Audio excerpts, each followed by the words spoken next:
Assalamualaikum warahmatullahi wabarakatuh.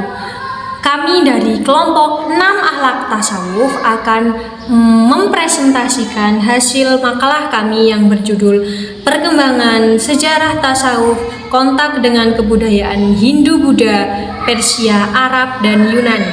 Selamat menyaksikan, semoga bermanfaat.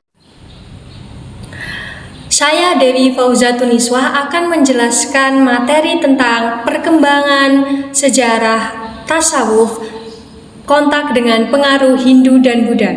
Nah, beberapa orientalis menyebutkan adanya persamaan antara tasawuf dan ajaran Hindu-Buddha seperti praktik fakir atau kemiskinan spiritual dan konsep reinkarnasi. Contohnya, makam fana dalam tasawuf dibandingkan dengan nirwana dalam ajaran Buddha. Terus tokoh sufi seperti Ibrahim dan Adam juga sering disamakan dengan Siddhartha Gautama dari Buddha. Meski demikian, beberapa sarjana muslim seperti Komar Kalaini menolak anggapan bahwa tasawuf berasal dari Hindu dan Buddha karena tidak ada bukti sejarah yang menunjukkan penyebaran ajaran tersebut ke Mekah pada zaman Nabi Muhammad SAW. Kemudian pengaruh Yunani, pengaruh filsafat Yunani, terutama filsafat Neoplatonisme masuk dalam dunia Islam itu pada masa dinasti Abbasiyah melalui terjemahan karya-karya Yunani. Filsafat ini mempengaruhi beberapa konsep dalam tasawuf, seperti teori emanasi Plotinus yang melihat semua wujud berasal dari Tuhan dan kembali hanya kepada Tuhan. Tokoh-tokoh seperti Ibnu Arabi dan Al-Hallaj dipengaruhi oleh pemikiran ini. Namun banyak ulama menyatakan bahwa meskipun ada pengaruh tasawuf, tetap berakar dalam Al-Quran dan As-Sunnah. Itu. Kemudian pengaruh Persia. Hubungan antara Arab dan Persia sudah lama terjalin dalam bidang politik, pemikiran, kemasyarakatan, dan sastra. Ada persamaan antara konsep zuhud dalam tasawuf Islam dengan ajaran zuhud dalam agama Persia, seperti agama Manu dan Mazdak.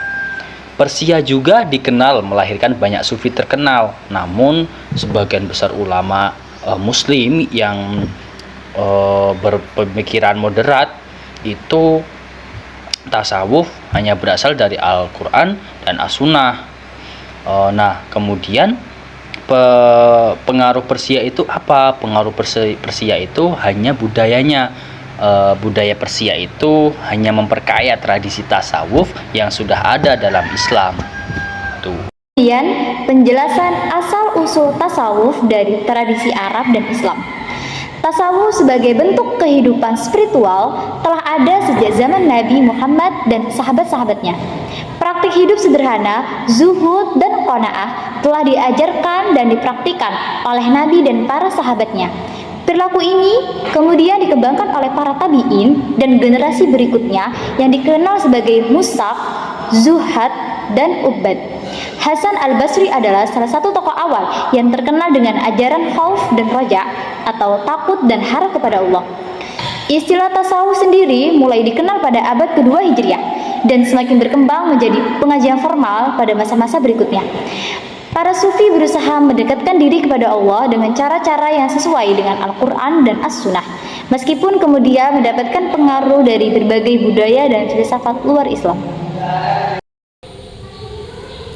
Nah, dari penjelasan materi di atas dapat kita simpulkan yaitu secara keseluruhan tasawuf adalah hasil dari interaksi dinamis antara tradisi Islam dengan berbagai budaya yang ditemui sepanjang sejarah penyebarannya.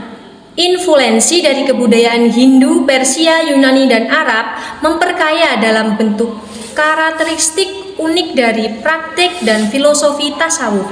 Nah, tasawuf ini berasal dari ajaran Islam itu sendiri, berdasarkan Al-Quran dan As-Sunnah. Meski tidak dapat dipungkiri bahwa setelah berkembang, tasawuf mendapat pengaruh dari budaya dan filsafat Hindu, Persia, Yunani, dan lainnya. Baik, itu tadi penjelasan perkembangan sejarah tasawuf, kontak dengan kebudayaan Hindu, Buddha, Persia, Arab, dan Yunani dari kelompok 6. Semoga dapat bermanfaat. Kami akhiri. Wassalamualaikum warahmatullahi wabarakatuh.